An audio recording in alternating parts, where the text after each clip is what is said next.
প্রিয় দর্শক আসসালামু আলাইকুম। আজকে আমি আপনাদেরকে একটি রিচার্জেবল এলইডি টিউব তৈরি করে দেখাবো, যেটি এর আগে কোথাও আপনি কখনো দেখেননি।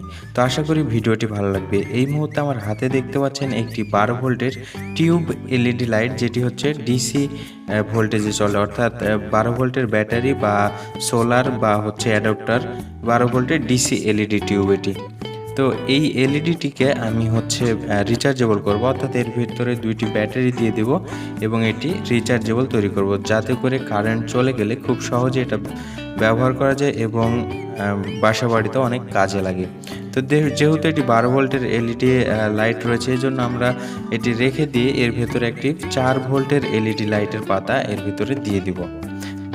যেহেতু আমাদের ব্যাটারিটি 3.7 ভোল্ট, এই জন্য আমরা 4 ভোল্টের এলইডিটি ব্যবহার করব। আর সাথে ব্যবহার করব চার্জিংয়ের জন্য একটি চার্জিং সার্কিট, যেটা অটো কাট অফ, অর্থাৎ চার্জ হয়ে গেলে এমনিতেই ডিসকানেক্ট হয়ে যাবে। আর দেখতে পাচ্ছেন সুইচ। তো এখন বাকি যে কাজগুলো রয়েছে আশা করি দেখলেই বুঝতে পারবেন, এখানে বলার কিছু নেই। তো চলুন ভিডিওটি উপভোগ করা।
ভিডিওটি ভালো লাগলে অবশ্যই লাইক করে কমেন্টস করে যাবেন, আর অবশ্যই বন্ধুদের সাথে শেয়ার করবেন। ধন্যবাদ সবাইকে। ঘরে থাকবেন, সুস্থ থাকবেন। আসসালামু আলাইকুম।